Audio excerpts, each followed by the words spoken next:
विश्व के सबसे बड़े राज्य उत्तर प्रदेश में, यूपी में चुनाव के लिए बिगुल बच चुका है। रणभेरी तो बच चुकी है। हो गया वो ऐलाने जंग जिसने इन चुनावों को ब्लॉकबस्टर मुकाबले में तब्दील कर दिया। वो इस बार आर पार का चुनाव होगा, क्योंकि अगर 22 में जो हारे तो फिर 24 पकड़े नहीं पकड़े जाए। देखिए, दिल्ली की सत्ता का रास्ता तो यहीं से निकलेगा। दिल्ली का रास्ता उत्तर प्रदेश से होकर गुजरता है। जी हाँ, 2022 में जो कुछ होगा वो 2024 का ट्रेलर होगा। ऐसे में बड़ा सवाल आता है कि आखिर जनता का मूड क्या है। 403 सीटों वाले इस सबसे बड़े सूबे में जनता का मूड यूपी की 15,02,84,005 मतदाता तय करेंगे। और इन वोटर्स की पॉलिटिकल राय इन्फ्लुएंस करने में मीडिया एक बड़ा रोल प्ले करता है। तो इतने बड़े इलेक्शन से पहले जब मीडिया को यूपी के सीएम योगी आदित्यनाथ का इंटरव्यू करने का मौका मिला तो उम्मीद थी कि जनता के कुछ इम्पोर्टेंट सवाल पूछे जाएंगे। इस सेशन का हमने नाम लिखा है योगी का जलवा 2022 में क्या भगवा। पहला सवाल योगी आदित्यनाथ जी, एक वीडियो देख रहा था, आएंगे तो योगी। वो गाना कहता है आएंगे तो योगी ही। गाने बड़े बन रहे हैं। योगी राज में नहीं चलेगी बातें तालिबानी। राइमिंग वर्ड्स में चल रहे हैं बाबा। जो राम को लाए हैं हम उनको लाएंगे। गाना बड़ा अच्छा है, सुरीला है। जो राम को लाए हैं हम उनको लाएंगे, दुनिया में फिर से हम, यूपी में फिर से हम भगवा लहराएंगे। मैं धन्यवाद दूंगा पहले न्यूज 18 को कि उन्होंने आज इस बात की घोषणा की है कि योगी का भगवा अपना जलवा कायम रखेगा। पर हमारे आज के गोदी न्यूज चैनल्स ने बिना किसी शर्म और लिहाज के यूपी के सीएम के इंटरव्यू यानी साक्षात्कार को योगी का चुनाव प्रचार बना दिया। अब आप सुपर सीएम हैं और लोग ये भी कहते हैं कि अब उत्तर प्रदेश के सीएम के जो जूते हैं वो आपके पाँव में छोटे पड़ रहे हैं। लगा कि सीएम योगी कहीं 2022 के बाद पीएम योगी के तौर पर न दिखे।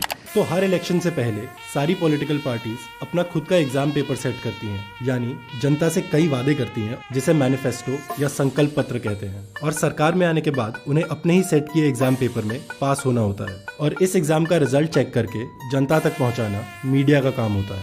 ये कहा जाता है कि जितना जमीन पर काम हो नहीं हो, आप लोगों के दिमाग पर सही काम कर लेते। मुस्कुरा मुस्कुरा कर योगी जी आज मंच से लोगों को कन्विंस कर देंगे कि मैं ही सर्वश्रेष्ठ। बाबा मुस्कुरा रहे, मैं सच कह रहा हूँ, आपसे बढ़िया नेता नहीं था उनके लिए। क्योंकि आप सिर्फ मुख्यमंत्री नहीं है, आप महंत भी हैं, एक योगी भी है। आप तो एक सेंट हैं, साधु हैं। जो धर्म योगी है, कर्म योगी, जो कर्म योगी है। और मोदी जी तो कह रहे हैं कि उपयोगी है। बहुत उपयोगी। योगी आदित्यनाथ बहुत अच्छा आदमी। बाबा बाबा बाबा। पर अगर आंसर शीट चेक किए बिना ही सिर्फ नाम देख के 100% मार्क्स दे दिए जाएं, मतलब सरकार और मीडिया के बीच का मामला फिक्स्ड है। बाबा, हम ये इंटरव्यू सुबह सुबह कर रहे हैं, लेकिन आपका कॉन्फिडेंस अलग लेवल पे है। आपके कॉन्फिडेंस, मैं बार बार कह रहा हूँ, इट्स अ री एनर्जाइज कॉन्फिडेंस, जिसे मैं कह सकता हूँ अंग्रेजी में। ये मैं आपको बार बार बता रहा हूँ, इट्स अ री एनर्जाइज योगी आदित्यनाथ। नहीं देखिए, आप मुस्कुरा रहे हैं। आप मुस्कुराने लगे। तो इस कॉन्फिडेंस की वजह क्या है? इस कॉन्फिडेंस की सबसे बड़ी वजह शायद यही है कि कोई ईमानदार पत्रकार इंटरव्यू नहीं ले रहा, क्योंकि उस केस में सीन कुछ और ही होता। ये याद है सर? हाँ, देखा है कहीं। ये आपका इलेक्शन मैनिफेस्टो है। ओह हाँ, याद आया, मैंने ही तो छपवाया था। ये सब हुआ है? क्यों नहीं हुआ है?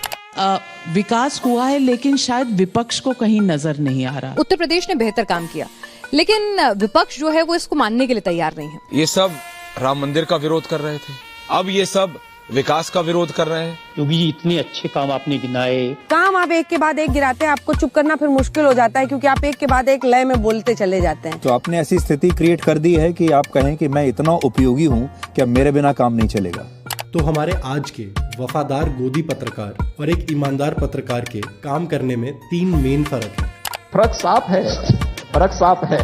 पहला, एक ईमानदार पत्रकार जहां सीएम को उनके पिछले इलेक्शन में किए वादों की याद दिलाता है और उस पर सवाल करता है, वहीं एक गोदी पत्रकार सीएम की जगह सवाल ओपोजिशन पर उठाता है और सीएम की अंधभक्ति करने लगता है। मुझे आपके स्कूल के टीचर की बात याद आ गई, उन्होंने कहा कि गणित में जीनियस थे। सवाल उठाता है। लोग आज भी ट्रेनों और बसों में जानवरों की तरह धक्के खाते हैं। कोई मजदूर कार में नहीं घूमता, बल्कि कड़ी धूप में पत्थरों पर अपनी एड़ियां रगड़ता है। अमीर और अमीर होता जा रहा और गरीब सड़क पर आ गया है। वहीं एक गोदी पत्रकार बीजेपी का वफादार बनकर उनके धार्मिक एजेंडा पर देश में बवाल मचाता है। तो आप खुश हैं एकदम?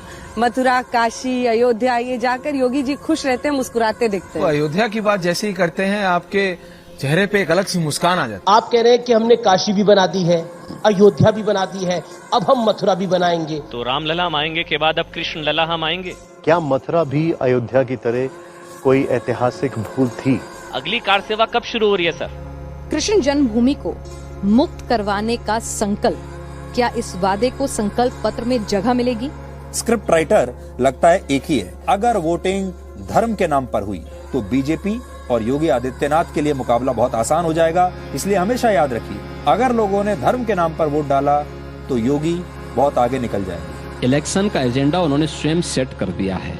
ये चुनाव 80 और 20 के बीच में होगा। ये लड़ाई अब 80 बनाम 20 की हो चुकी है। 80-20 की लड़ाई 14 से चल रही है, 14, 17, 19। इसमें 80 क्या है एक बार बता दीजिए आप मुझे, 20 क्या है? 80 वही है जो राम राम वाला है। तो ये 20 मुसलमानों के लिए है? देखिए आप जो समझे। तो हमारा गोदी मीडिया ऐसी खतरनाक कम्युनल पॉलिटिक्स को सिर्फ सपोर्ट ही नहीं प्रमोट भी करता है, और सीएम योगी और उनकी सरकार पर लग रहे कुछ गंभीर आरोपों से उन्हें बचाने के लिए भी धर्म का कार्ड इस्तेमाल करता है। और घटनाएं तो दूसरे राज्यों में भी होती रहती हैं, लेकिन आपके राज्य में जब होती है तो आपको थोड़ा ज्यादा निशाना बनाया जाता है। क्या ये इस वजह से है कि आप भगवा पहनते हैं? योगी आदित्यनाथ भगवा क्यों पहनते हैं? योगी फोबिया क्रिएट करने की कोशिश करी जा रही है, हिंदू फोबिया। मैंने जैसे कहा था ना, योगी फोबिया क्रिएट कर रहे हैं। तीसरा, एक ईमानदार पत्रकार हमेशा वेल रिसर्च्ड फैक्ट्स लाकर सीएम के झूठों को फैक्ट चेक करता है। वहीं हमारे वफादार गोदी पत्रकार सीएम योगी के लिए झूठ के प्रचार का स्टेज तैयार करते हैं। आप कहते हैं कि कानून और व्यवस्था लाएंगे, लेकिन उस कानून की धज्जियां उड़ाने वाले ही आप हैं। ऐसी बातें करके तुम मुझे भड़काना चाहते हो क्या? मैं आपको भड़काना नहीं चाहता, मैं सिर्फ चाहता हूं कि लोगों को पता चले कि सच्चाई क्या है। ये देखिए, मेरे खिलाफ आज के दिन पे कोई मुकदमा नहीं, और मेरे अपना कोई भी मुकदमा हमारी सरकार ने वापस नहीं लिया है।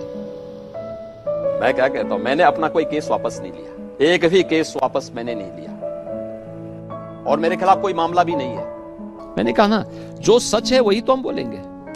इन शॉर्ट, एक ईमानदार पत्रकार सीएम से बिना डरे सवाल पूछता चला जाता है, जबकि एक गोदी पत्रकार बीजेपी के लिए इलेक्शन की जमीन पहुंचता चला जाता है। अच्छा, अब एक बात बताइए, सारे मुश्किल सवालों के बीच में बहुत सारे लोग कहते हैं कि योगी जी बहुत एकदम ऐसे वन लाइनर लाते हैं जो एकदम दिल को चीरते हुए चले जाते हैं विपक्षियों के, और एकदम हिट हो जाते हैं। ये गन्ना जिन्ना, ये तो रैप होता है। ये आप कहाँ से आप इस तरफ कहाँ चल पड़े हैं? ये स्क्रिप्ट आप खुद लिखते हैं? वो तुम्हें बताने की जरूरत नहीं है, मैं जनता को बता दूंगा। जनता आपको देख रही है, सुन रही है। यहाँ बताइए, जनता को अच्छी अच्छी खबर दीजिए कि 2022 में Bharatiya Janata party full majority के साथ आ रही है। ये खबर आप पहुंचाते जाइए, मंत्रिमंडल का गठन अपने आप हो जाएगा। ऑपोजिशन वालों ने इसके लिए तुम्हें कितना पैसा खिलाया है? अगर आप ऑपोजिशन में होते तो कितना पैसा खिलाते? एक आखिरी सवाल है सर, यूपी मॉडल क्या है? यूपी मॉडल वही है जिसकी आपने इतनी वार्ता के दौरान चर्चा की है। आपने हर सवाल का जवाब दिया, हर सवाल का बहुत बेबाकी से जवाब दिया है। स्क्रिप्ट राइटर लगता है एक ही है। गोदी न्यूज चैनल्स अनेक हैं, पर सबकी भाषा एक है, क्योंकि सबका मालिक एक है। तो जहां मीडिया का काम जनता के पॉलिटिकल ओपिनियन को वेल इन्फॉर्म्ड बनाना होता है, वहीं आज का मीडिया पूरे देश के पॉलिटिकल ओपिनियन को मैनिपुलेट करके सिर्फ बीजेपी के पक्ष में करने का काम कर रहा है। यह लोकतंत्र का सबसे बड़ा थ्रेट है। इस प्रकार की शर्मनाक स्थिति को नहीं स्वीकार किया जाएगा, ये देशद्रोह की श्रेणी में आएगा। अगर इस सब के बाद भी लोगों की आंखें नहीं खुलती हैं, तब कोई क्या कह सकता है?